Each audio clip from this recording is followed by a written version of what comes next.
Welcome to Magical Moments with Artemis. So the other day I'm bopping down the boulevard and I see a dragonfly. And this dragonfly was like dragonfly on steroids. It was the hugest one I have ever seen in my entire life. And in truth, part of me isn't even sure that it was a dragonfly. And when I say that, any of you that have seen the movie Pan's Labyrinth, do you remember the fairies? Pan had 3 fairies. And anyone who hasn't seen Pan's Labyrinth, maybe don't listen because I'm going to spoil it, at least part of it. So Pan had 3 fairies, 2 of whom get eaten because of the little girl's decision making. In any case, the fairies at first appeared to the little girl as a flower, and then they sprouted and turned into fairies. So this dragonfly was so huge that after all was said and done, part of me was wondering, it's like, okay, was this like another world being that was making itself present to me? But here we go, here's the ball rolling. So I see the dragonfly on the sidewalk of a major thoroughfare. And it was attempting to fly, and when it would make the attempt, it was then flipping over upside down, and it was in distress. And then it would right itself and attempt to fly again, and the same thing would happen.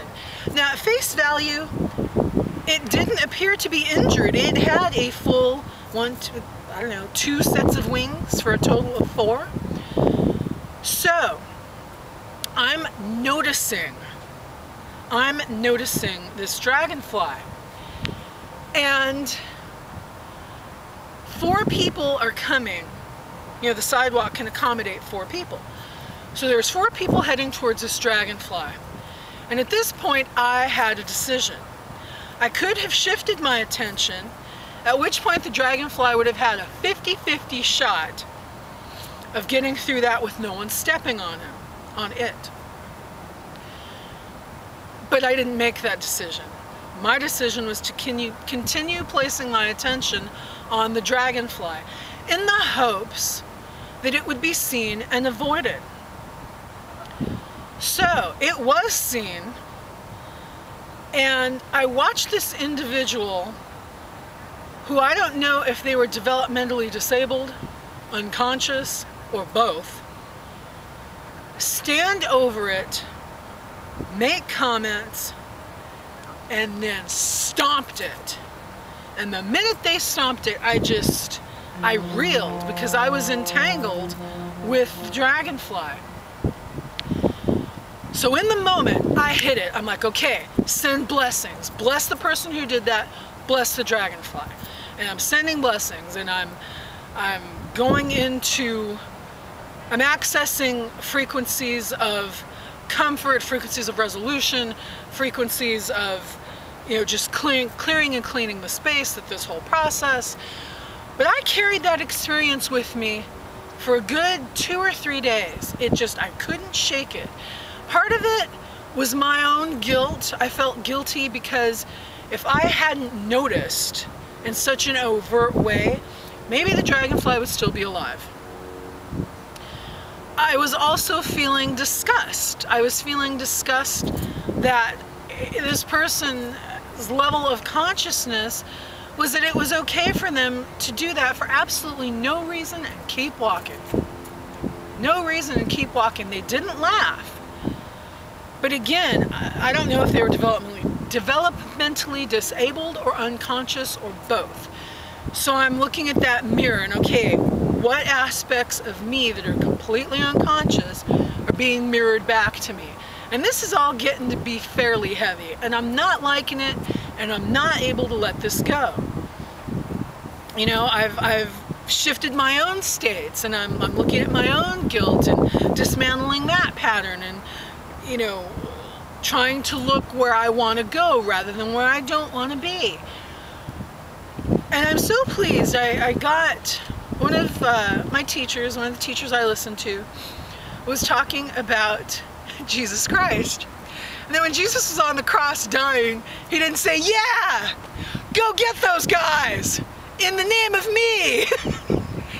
He said, forgive them, they know not what they do. And at that point, I really started feeling some genuine shifts. You know, forgiving this person for really not having the consciousness and not really knowing what they were doing. So, I would just like to tap in with all of you so this becomes an us. It's already been an us. I'm just officially wiring into the us. And forgiving people who act from a lack of consciousness.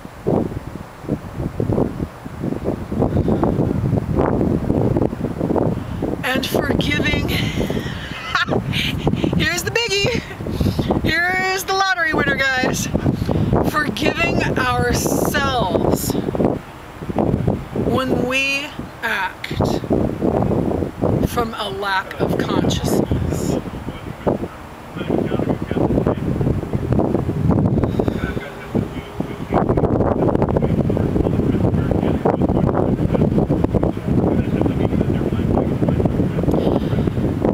That was a really tough experience for me to have experienced. So I really want to extend my gratitude and appreciation to you for allowing me to share. And I want to extend my gratitude and appreciation to all of you for watching. Thank you for watching.